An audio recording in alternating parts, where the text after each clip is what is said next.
The perfect poached egg. Tender whites around a warm liquid yolk that oozes out like gold when you cut into it. They're an essential part of Eggs Benedict. They can turn any salad into a meal or any vegetable into brunch. The problem is they're really tough to make right. So you've probably read all the tricks and know all the secrets. Add vinegar to your water. Add salt to your water. Don't add salt to your water. Stir a vortex into the water. Wrap your eggs in plastic wrap. And guess what? None of them really work. After years of testing, I've only come across one method that works every single time, and all it requires are two things. The first is a really fresh egg. Fresh eggs have tighter whites and yolks that help them retain their shape better as they cook. There are two ways to tell how fresh an egg is. The first is to check something called the Julian date. As long as it's packed in the US, every carton of eggs has a number between 000 and 365 on it, and that number corresponds to the day on which the egg was cleaned and packed. So a number of 000 would mean January 1st, 003 would mean January 4th, and so on. All you really need to know is that the higher the number, the fresher the egg.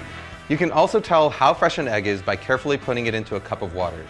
As an egg ages, the air pocket in the fat end is going to get bigger and bigger, which will make the egg stand upright or sometimes even float. A really fresh egg will sink and lie flat on its back like this. Once you've got your fresh egg, the second tool you need is something that I saw first suggested by British chef Heston Blumenthal, a fine mesh strainer. You see, no matter how fresh your eggs are, there's always going to be some amount of liquid white. It's this excess white that causes misshapen eggs. You know, those really ugly ones with the wispy white floaters that completely ruin your brunch. To get rid of them, we're going to transfer our eggs to a fine mesh strainer and gently swirl it around until all the excess white is drained away. What you're left with is a nice, tight egg. Even better is that the strainer is actually the ideal tool for lowering the egg into the water.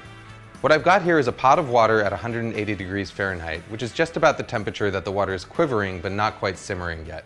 All I'm going to do is gently lower the strainer with the egg into the water, move it back and forth a little bit to make sure the egg isn't stuck, and then carefully roll the egg out. Just like a kid, it's these early formative stages of a poached egg's life that are going to determine how it turns out in the end. Using a round bottom strainer and this rolling motion is going to help ensure that you get a nice tight poached egg that's egg-shaped. If you want to cook multiple eggs, just make sure that you have them cracked into separate dishes and ready to go.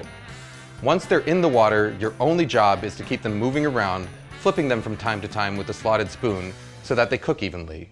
After about 3.5 to 4 minutes, this is what you've got.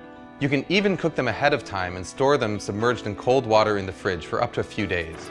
To reheat them, just transfer them to a bowl of hot water for a few minutes just before serving. Food Lab signing out.